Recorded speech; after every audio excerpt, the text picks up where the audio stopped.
25 Kasım yaklaşıyor. TCA olarak yoğun bir eylemsellik içerisindesiniz. Bize şimdiye kadar gerçekleştirdiğiniz kadın buluşmaları, atölye çalışmaları, ziyaretler ve toplantılarda öne çıkan konu başlıkları hakkında neler söyleyebilirsiniz? Biz 25 Kasım'ın startını ayın 3'ünde verdik. 3 Kasım'da yaptık.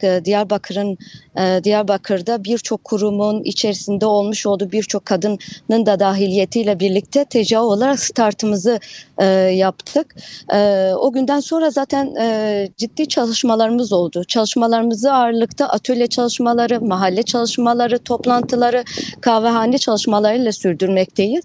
Yani bunun kapsamında içeriğinde biraz konuşmak da gerekiyor. Neden hani bu atölyeleri, bu örgütleme çalışmalarını esas alıyoruz 25 Kasım'da? Evet. Çünkü şiddetin mahallede, sokakta yansıyan durumu var. Bu yansıma durumlarından kaynaklı bir şekilde bunun da teşhir edilmesi gerekiyor.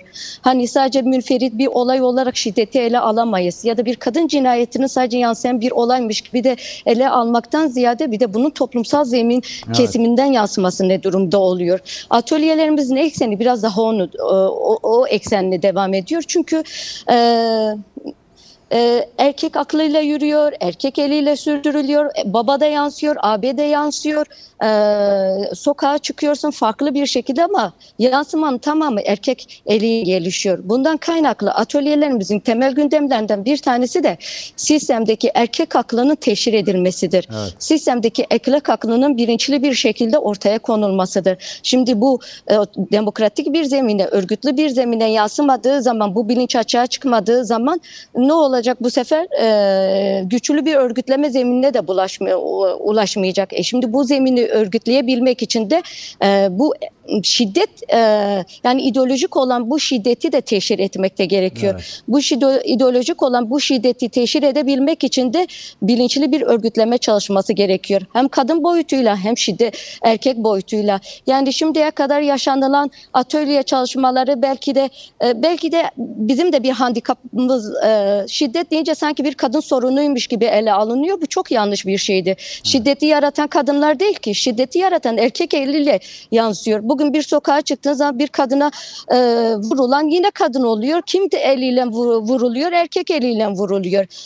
Hayatları sınırlandırılan kadınlar oluyor ama kimler tarafından sınırlandırılıyor? Yine erkekler tarafından sınırlandırılıyor. Yani söz kuran, hakim olan, dayatan, onun çerçevesinde çıkmayan, yine sistemin içerisinde olan hep erkeğin bulunmuş olduğu sınırlar temelinde oluyor. O yüzden biz atölyelerimizi sadece kadına yönelik değil, erkeğe yönelik de yapıyoruz. Yani hem erkeklerle bu konuyu tartışıyoruz hem kadınlarla bu konuyu tartışıyoruz. Yani sadece kadının kendisi için temel gündemi haline getirmemesi gerekiyor.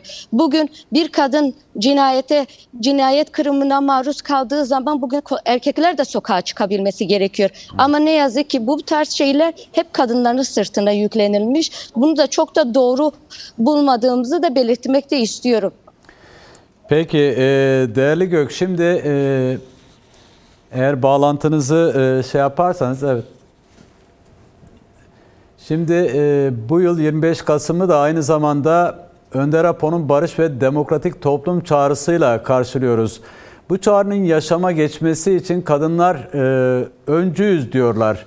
Bunu biraz açmanızı isteyeceğim. Eğer sesimi alabildiniz mi? Evet, sesinizi alabildim. Peki.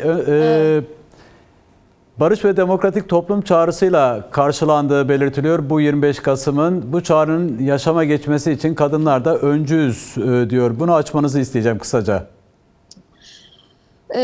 Kadınlar demokrasiye öncülük ediyor, barışa öncülük ediyor, eşitliğe öncülük ediyor. Ekolojik yaşam için sokaklardayız. Yani eziyete maruz kalmış, hak ihlali yapılmış. Her şeye rağmen yine de bir şekilde kadınlar mücadelesini yürütüyor. Demokratik bir toplumun mücadelesini de burada yine kadınlar öncülük ediyor.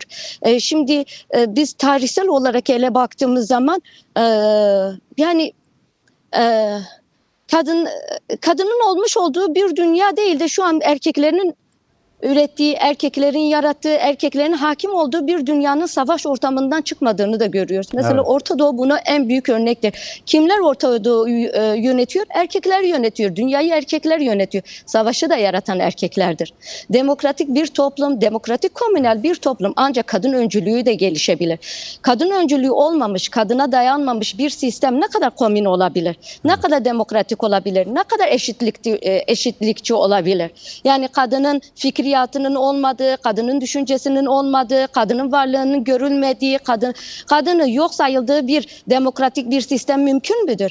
Bugün demokratik bir toplumdan bahsediyorsak, eğer bugün Kürt halk önderinin eğer başlatmış olduğu bu süreçte demokratik bir zeminden bahsediyorsak, bunun en büyük öncülüğü de yine Kürt kadını yapıyor. Yani sadece Kürt kadını değil, Kürt kadınlarıyla birlikte birçok kadın yapıyor. Ulusal olarak destekledikleri bir zemin diyebiliriz. Ama şunu da belirtmek gerekiyor. Demokratik bir toplum yaratmanın temel öncüsü kadınlardır. Bugün biz sokaklara gittiğimiz zaman, eğer demokratik bir toplum yaratmadığı zaman Kürdistan'ın birçok yerinde kadın şiddet oranları artmış, cinayetler artmış, çetevari artmış. Demokratik bir toplum yaratmamanın yansımaları da bu tür sorunlar. Evet.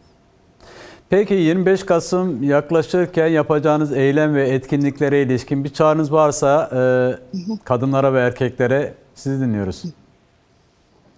Biz 25 Kasım'a az bir süre kaldı. 5-6 günlük bir süre kaldı. Bugün yani kadın cinayetleri, kadın şiddeti demokratik bir toplumla ancak ortadan kaldırılabilir.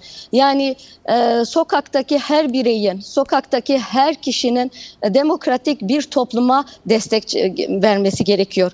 Bu zeminlerde sokağa çıkması lazım. Yani eğer umuttan bahsediyorsak yolumuz direniş olması gerekiyor. Yani tercihlerimizi yapabilmemiz de gerekiyor. Tercihimiz demokratik komün yaşamı üzerinden gelişebilmesi lazım. Bizim kadınlara dönük çağrımız da budur. Erkeklere dönük çağrımız da budur. Yani yaşanılan bu şiddet argümanlarının tamamının ortadan kaldırılması için sadece 25 Kasım'da değil, sadece 25 Kasım'da açığa çıkan bir sorun da değildir. Yani kendimizi sokaktan, sesimizi duyurmaktan vazgeçmememiz lazım. Çağrımız o yönlüdür. Yani umudumuzu, direnişimizle bütünleştirebilmemiz lazım. Direniş zeminlerinde buluşabilmemiz lazım. Kadınları dönük çağrımız odur. Direniş zeminlerinde buluşalım. Sokaklarda buluşalım. Caddelerde buluşalım. Ses çıkaralım. Sadece sessiz kalmayalım. Evet. Her yerde aynı sorunu herkes yaşıyor ve bu sorunu dile getirmek de gerekiyor. Herkese de çağrımız da o yönlüdür.